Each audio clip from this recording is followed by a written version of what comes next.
The training fields of Outpost Theta were supposed to be safe. It was a mixed camp, humans and aliens learning to fight side by side. It was part of a peace project between Earth and the Galactic Council. Cadets from many species came here too. Train, grow, and prove themselves. But not everyone liked humans being part of the program. Cadet Leo was the youngest human in the camp, only 19. Quiet, focused, always helping others. He wasn't the strongest, but he was sharp and fast. He had made it to the top 10 in tactics. That made a few alien cadets jealous, especially the trio from the Karnak species, tall, cold-eyed, and arrogant. Mira, another human cadet, watched everything from the control tower that day. She and Leo were close, maybe more than friends. No one asked, and she never explained. But if someone touched Leo, Mira would be the first to react. The exercise was a simulated rescue mission. All cadets were wearing armor that stunned, not killed. It was a game until at WA-SEN T. Leo moved through the fake ruins, scanning the area with his wrist device. The mission was to rescue a hostage dummy placed at the center and escape without being hit. He was smart. He took cover, used signals, and kept silent. What he didn't know was that the Karnak trio had other plans. They saw Leo alone. An easy target. One of them, Orishan, whispered to the others, "No one will miss him. Let's make it look like an accident." They changed the setting on their stun rifles illegally, from safe mode to live fire. In the tower, Myra's screen flickered for a moment. One of the cameras in Sector D was down. She didn't like it. She radioed in. "Leo, do you read me?" No answer. Then a flash, one bolt. Then two. Then a scream. Myra's breath caught. The screen turned red for a moment, showing a fatal impact warning. She froze. Then she ran. Down in the field, Leo lay motionless. A dark pool spread under him. The Karnak cadets stepped back, looking down at what they'd done. Their faces were blank, but one of them trembled. "We didn't mean he shouldn't have stood there. He's just a human," Arichan snapped. "No one will care." They were wrong. Mira didn't go to the med bay. She didn't stop at command. She sprinted straight to the armory. Her hands shook as she scanned her badge. Access denied. She slammed her fist into the scanner. Override code Terra 7. Access granted. She didn't pick a full rifle. She took a blade plasma forged, sharp enough to melt armor. She strapped it to her back. She put on light armor, just enough to move fast.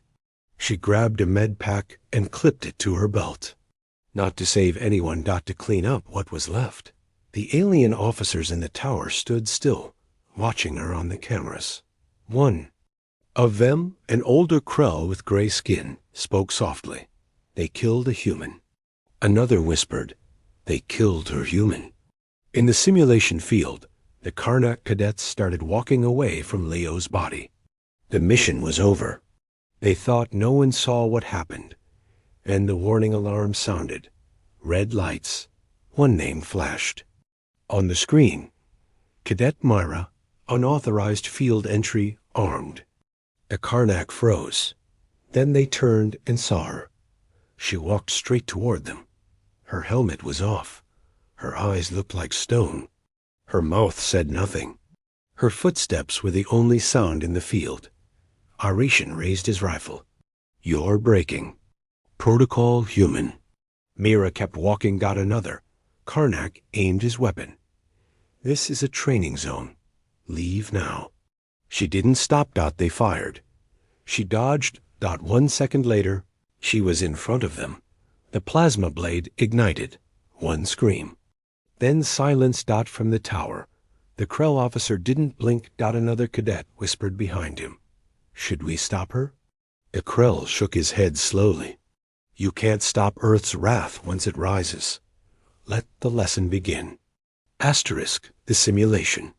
Field was quiet, Now too quiet. Myra stood in the middle of it, holding her plasma blade at her side. One Karnak cadet lay unconscious, his armor sliced open across the chest, smoke rising from the wound. Another had dropped his rifle and run. The third Orician was still trying to crawl away, blood trailing behind him. Myra didn't chase him. Not yet. She walked over to Leo's body. She dropped to her knees. His eyes were still open, staring up at the gray sky. There was no breath, no movement. The chest wound was clean. A single shot, straight through. Myra didn't cry. She didn't scream. She closed his eyes gently, then pulled a folded cloth from her pouch and placed it over his face. "You always wanted to prove yourself," she whispered. "Now I'll make sure they remember you." She stood. Behind her. A warning flashed on every screen in the outpost. Human Cadet Myra has violated combat protocols. Armed entry during simulation. Dangerous response expected. Inside the command center, officers from 6 species were arguing.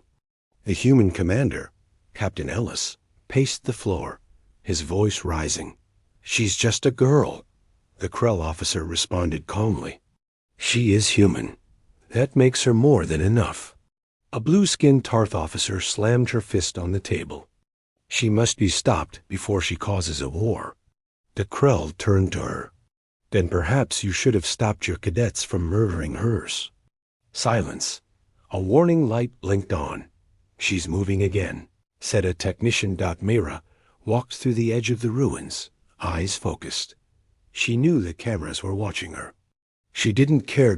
She found the second Karnak cadet hiding behind a broken pillar. He aimed a stun rifle at her. She stepped forward slowly. "Don't come closer," he shouted. "This is a misunderstanding." Myra said nothing. "I didn't mean to, eh? He was just in the way." She kept walking.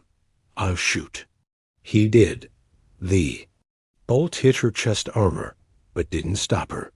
She flinched, but didn't fall. Then the blade lit again. 3 moves. That's all. One swing disarmed the rifle. Second cut the leg armor. Third press. The blade near his neck without touching. He screamed and dropped to the ground. Myra leaned in close and whispered, "You were in the way." She turned and walked off, leaving him trembling. From the council tower, one of the younger alien officers watched in horror. "She's not following any protocol. She's gone rogue." The Krell leaned back, arms crossed. "No, she's following a different code. It's older than your rules." The human commander looked at the screen. "It's grief, pain, rage." The Krell nodded. "No, it's justice." Meanwhile, the last cadet Rinchin limped into a supply shed at the far end of the field. He sealed the door and locked it, breathing hard. "She won't come here," he whispered. "They'll stop her before that." He grabbed a heavy weapon from the rack and aimed it at the door. But Myra didn't use the front door. The roof above him cracked. Dust fell. He looked up just in time to see boots crash through the ceiling. Myra dropped down like a shadow, landing hard. Her armor dented from the fall, but her grip on the blade was solid. Arachin fired. Missed. She grabbed the barrel, twisted it, and slammed it into the ground. Arachin screamed, tried to run again. Too late. Myra's blade stopped an inch from his neck. "I didn't kill him." He cried. "It wasn't me, it was the others." Myra didn't move. Arachin shook in place. "I didn't pull the trigger." "But you laughed when he fell," she whispered. She pulled back the blade. She didn't strike. Instead, she pulled out Leo's bloodied cadet patch and dropped it at his feet. "Carry that to your leaders," she said. "And remember why you'll never sleep well again." 10 minutes later, Myra walked back across the field. She was covered in dust and smoke. Her armor was burned in places. Her face had one thin cut, dripping blood, and in her hand she held Leo's helmet and the severed braid of Ren's honor cord. The entire camp was silent. Even the sky seemed to watch. No one dared speak. She stopped in front of the command center and dropped the items on the metal floor with a clang. "This is my report," she said. Then she walked away. Asterisk. The training grounds were no longer just for drills. They had become a memory of fear. Word of what Mira had done spread fast. Not just inside Outpost Theta, but across the communication lines of every species connected to the Galactic Council. The footage leaked. Cadets watched it in silence, eyes wide as they saw a human girl walk through stunned fire, fight trained aliens, and leave one of the most feared Karnak warriors crying in the dirt. She didn't speak much. She didn't have to. The message was clear. You don't touch a human and walk away free. The alien council members sat in a private chamber. They looked disturbed. She should be restrained, one said. She acted alone, another added. She is dangerous, a third whispered. Only the Krell representative sat calm. His eyes were closed, arms crossed. When they turned to him, he opened one eye. You asked humanity to train beside you. Now you see what a trained human becomes. Silence fell again. She spared them, he added. That is not weakness. That is warning. At the edge of the base, Mira sat alone. Not in the barracks. Not in the human command room. She sat where Leo had fallen. The blood was gone now, cleaned by officers in a rush to hide the truth. But Myra remembered where every drop had been. She had returned earlier and placed a small tag into the soil. A name carved in metal. Leo, a cadet, a fighter, a brother. The message didn't say he died in battle. It didn't say he was a hero. It simply reminded everyone. He had lived. Mira rested there, laid across her lap, helmet beside her. She didn't speak. She didn't cry. She waited. And then the doors opened. 2 alien cadets walked toward her. One was Tarth. One was Sanari. They moved slowly, hands raised, no weapons. Myra stood up. The Tarth cadet bowed low. We came to speak. Speak then, Myra replied flatly. We saw what happened. We didn't agree with the Karnak, but we said nothing. We regret that. Mira stared. Now that it's safe, you speak? The Sonari stepped forward. No, we came to say something else. He reached into his pouch and pulled out a thin crystal square. This is Leo's training log. He shared it with me. Sight I could watch and learn from him. Mira took it gently, surprised. The cadet added, he believed in what we were trying to build. A place where species could stand together.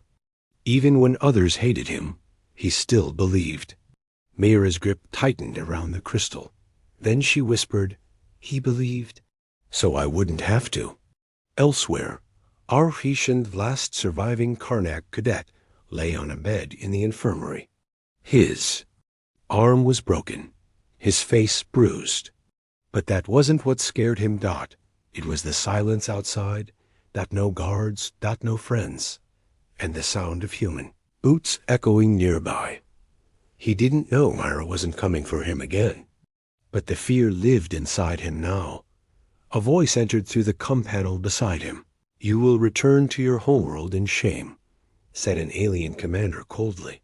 Your cord was cut, your record sealed. No, Arichan whispered. It was a mistake. You made a choice, the voice snapped. You killed a human in training, and you did it with pride. Now you will live with fear. Arichan turned and saw the tag left on the table beside his bed. Myra's writing. He fell. You will never stand again. Later that day, Myra stood before the human commander. She didn't flinch, didn't make excuses. She simply said, I acted alone. Captain Ellis nodded. You broke rules. I did. You disobeyed orders. I did. And I would have done the same, he said softly. Myra looked up, surprised. Ellis, continued, I lost someone once too. I didn't have the chance to respond. You did. And now the galaxy knows who they're dealing with. He slid a metal case toward her. You're being pulled from cadet rank. She opened it expecting punishment. Instead, inside was a new badge. Special Operative Terra Unit 09. Myra stared at it. You're not a student anymore. Ellis said, You're our warning. Asterisk Mira didn't celebrate her new title. There was no smile. No handshake. No pride. She simply pinned the new Terra Unit badge onto her armor, right beside Leo's name tag. That was all the honor she needed. The day after her promotion, a Council transport ship landed on Outpost Theta. It carried officials from 5 powerful species, including the ones who had originally voted against humans joining the program. They demanded answers. They demanded Myra's silence. They demanded control. But Earth had already responded.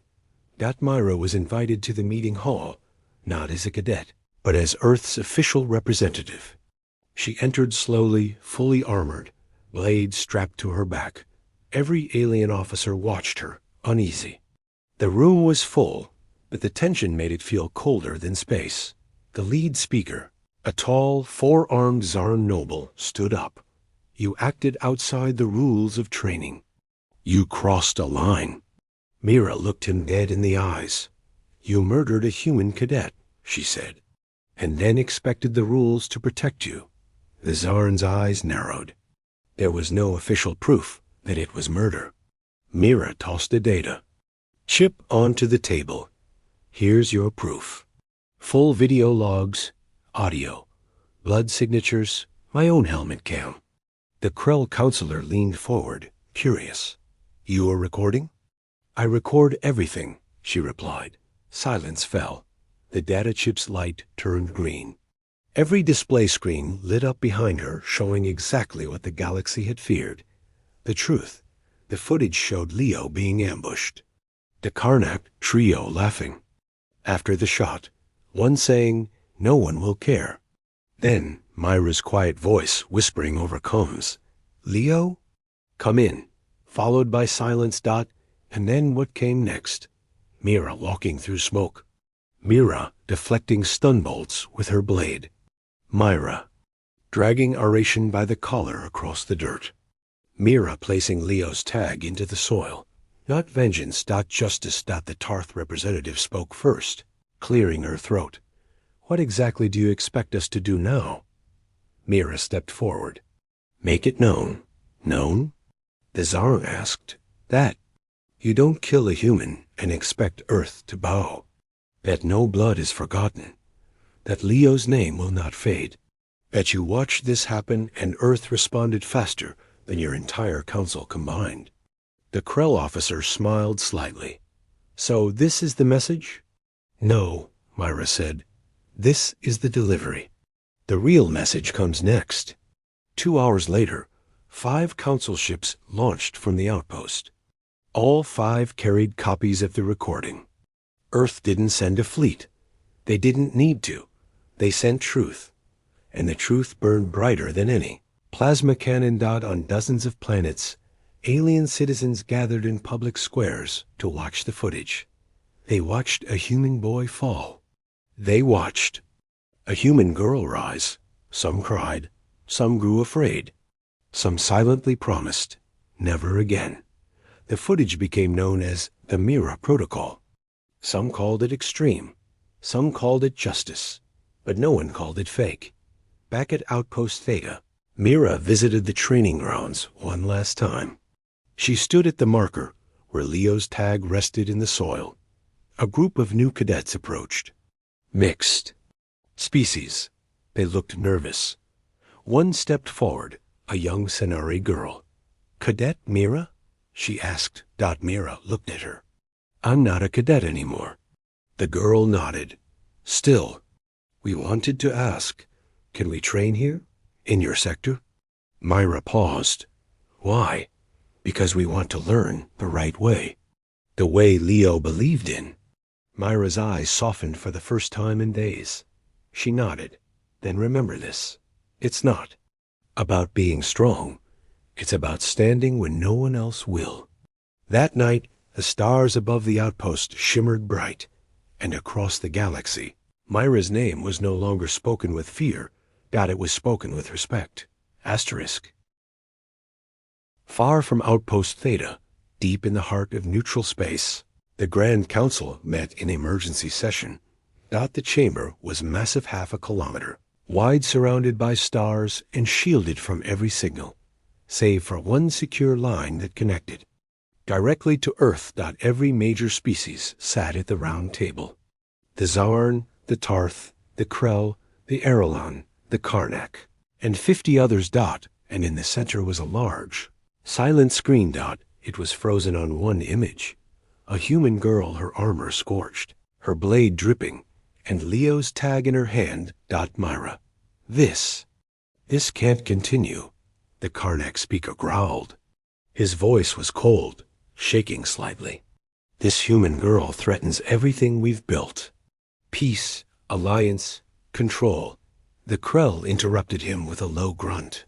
She didn't break peace. You did. She only responded. Another voice echoed. The entire galaxy watched her walk through plasma fire. One by one, the counselors spoke. She stood alone. She changed everything. She's just one human. Imagine if Earth sent 10 like her. Silence followed. Then the Tarth. Ambassador said the words they were all afraid to admit. We're no longer sure we can control Earth. They turned to the hologram at the center of the table. A glowing Earth emblem shimmered to life. The human representative spoke. His face was calm, his voice even. You invited us into your council. You asked us to train beside you. You called it unity. Then one of our own was murdered. No one interrupted. He continued. You expected a report, a quiet file. You expected us to wait and forgive. The Karnak leader leaned forward. She's a soldier, a child. The human didn't blink. She was family. Then he leaned in, and his tone changed. And now you all know what happens when family bleeds. In the background, the council screens changed. Footage played this time of Earth's military preparing drills in silence. Ships taking off. Thousands of Terran soldiers lining up in formation.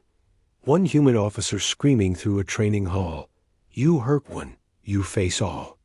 The Krell officer whispered, Deathworld unity. That's their strength.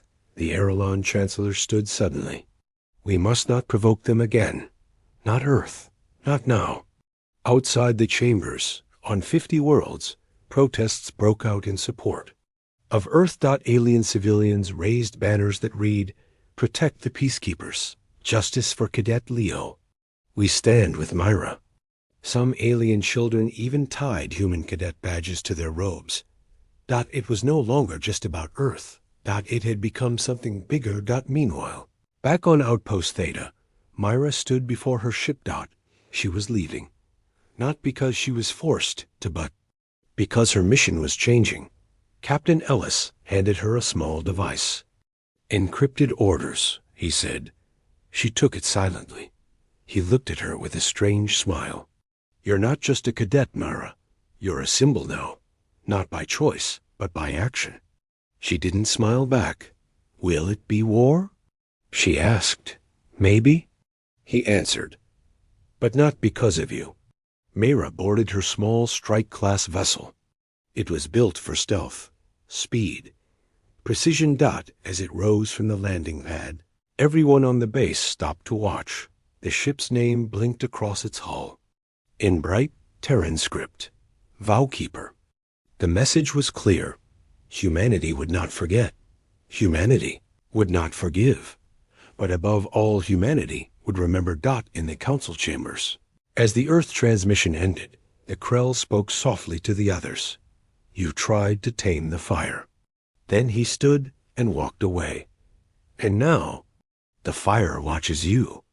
Asterisk, the ship Vowkeeper moved silently through deep space. cutting across the void like a blade. Inside, Mira sat alone. No lights. No music. Only the soft hum of the engines and the memory of Leo's final breath. She had no destination on paper, but her mission was clear. Find the ones behind the order. The ones who encouraged the Karnak cadets to act. The ones who had whispered, "It's just a human." She wasn't chasing revenge now. She was chasing truth, because truth was Earth's sharpest weapon. On Outpost Theta, the training grounds had changed. Where Leo had fallen. Cadets from every species now lined up each morning. They trained harder. Smarter. Together. A statue was placed at the center. A figure standing tall, not Myra, not Ellis, not even Leo, but a nameless cadet holding two flags, one Terran, one galactic. Below it, carved in stone, peace was the mission. Strength was the lesson. No one dared deface it. Not anymore. Back on Earth, Mira's actions had become legend. News feeds replayed her every move. Alien governments sent quiet apologies. But Earth didn't respond with words. Instead, they promoted. Her dash again. Her new rank wasn't public, but her title was whispered on every world where soldiers feared Terran wrath, the silent blade. She wasn't sent to destroy. She was sent so others would think twice. And most did. In the darkness of a distant moon station, Myra found her first target. A council advisor, quietly hidden, thought forgotten. He was surprised when she arrived. Not because she came, but because she didn't kill him. She dropped a file on his desk. "This shows how deep your orders went." He looked pale. "You're not going to silence me?" He asked. "No," she said. "I'm going to let the galaxy see what silence protected." She walked out. Minutes later, she leaked the entire file to every major news channel in the stars. It was no longer a battle. It was exposure. And the galaxy stared in horror. One by one, the names of those responsible fell, removed from council, stripped of rank. Some disappeared entirely. But Myra never hunted for glory. Every time someone thanked her, she said the same thing. "Thank Leo. I just walked where he couldn't." Months passed. Peace slowly returned. But it wasn't the same peace from before. It was a new kind. One built on understanding. One built on fear of breaking what Earth had made clear. You don't harm a human and expect peace to hold. One evening, Myra returned to Outpost Theta. She stood quietly at Leo's grave. The tag was still there. Worn, scratched, but never removed. She bent down and placed something beside it, a new cadet badge, polished and clean, from a Senari girl who had passed top marks and wrote Myra a letter saying, "He inspired me. You gave me courage." Myra didn't cry. She stood, eyes toward the stars. A shadow passed overhead, Earth's newest warship, the resolute dawn, crossing the sky like a guardian. She smiled slightly, then whispered one line. "Rest easy now. Leo, they'll never forget you." In the records of Earth's military, under Special Operations History, one page remains classified. It has no title. No full name. Only one line. They killed a human cadet. She made sure they regretted it forever.